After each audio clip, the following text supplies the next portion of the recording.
one of John's oldest friends here. 2 months ago, Gina asked me to prepare a speech. So, of course, after careful planning, I started yesterday. Gina had 2 rules. 1, don't make fun of her. 2, keep this under 5 minutes. So, chapter 1. Just click it. In the beginning, there was Gina. I first met Gina in St. Martin's, grade 7. And unlike now, Gina was a very social person. A tomboy, played basketball, and was a teacher's pet. No attractive qualities whatsoever.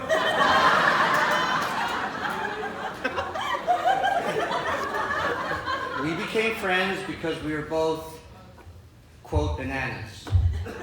And because she had cute friends, that's why. And we talked about sports and had many of the same friends. Hung around after school since we were both on the school basketball teams. We talked about who liked who, about upcoming dances, school stuff. And she kind of set me up with a skinny, bushy-browed, bushy-haired chick that I can't seem to get rid of. I blame Gina for that. So after 2 years, sometime during the second semester, grade 9, some tall, curly-haired guy with a weird foreign accent suddenly was there in the hall, and in the gym, and in the field in the school, always grinning ear to ear.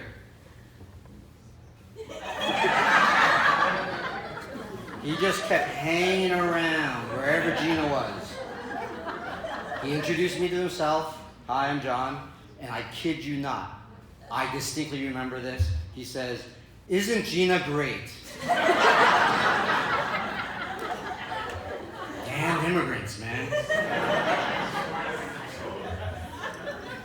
But he ingratiated himself into the larger group of friends that circled around Gina.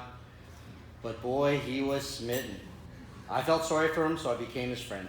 Out of sympathy. And since we were too broke to take the bus, we walked home. We walked everywhere during good weather and bad. He introduced me to his large family, and we became good friends. Oh, that's me.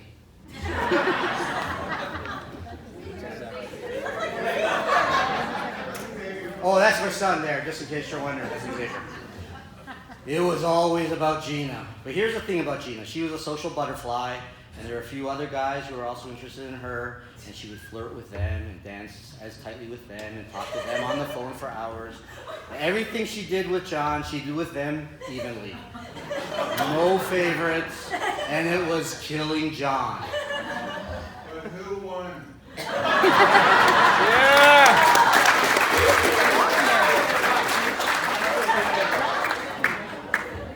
That year, I learned to hate Lionel Richie. Every time I would go over to the Palmer Chateau, John was moping in his basement bedroom with no lights on, with a red lava lamp in the corner, Lionel Richie playing in the background, him crying in the dark to Truly or Lady, "Why, Jose? What's wrong with me? Why she doesn't like me?" I had to put up with this for 2 years. In fact, it was so annoying, I actually left St. Martin's to go to Pocock. Not because of basketball, nor Cynthia, but to get away from all that sobbing. I even heard Ma'am, John's mom, bless her heart, had told Gina to stop giving that boy a sliver of hope. Cut him off. Right, family? See? So she did. And he got on with his life and got a girlfriend. We won't know who your name is. And life was good. So what happened, John? You had a good life. You weren't sobbing. You weren't crying. And now we're all sobbing. So, you see, in grade 13, we had grade 13 back then, John switches school to Pocock. And Gina, I'm not sure what happened. Was she lonely? Did she miss John's constant attention? Did she realize that past that goofy grin and that odd accent and the constant sobbing that he was a good guy?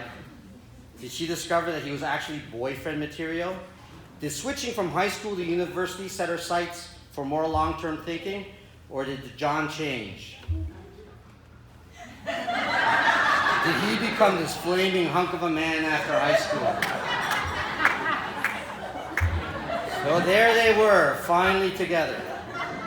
The grinning / sobbing / love struck / moved on / but has he really moved on? John. Together with Gina, who never showed her cards, who always smiled at everyone, who ignored that incessant sobbing and pleading. Together. It's a miracle. Yes, I was there from the very, very, very, very beginning. When John first came to Canada and showed up in St. Martin's, when all he could do was talk about Gina, when he kept hanging around for a couple of years, hoping for Gina's attention, when all he could do was sob and be depressed and listen to Lionel Richie. Yes, I was there in the dark years. I was there when John finally moved on, but then... We won't be here any longer. Miracle occurred. They were together. They started showing up together for everything. Left is Canada's Wonderland. Our wedding 30 years ago. That's John's my best man, and Gina's our maid of honor. So yeah, all of a sudden it was like the complete flip-flop. Okay, John, I do have a confession. You weren't really supposed to be my best man, but Cynthia was so adamant on having Gina be maid of honor, I had no choice.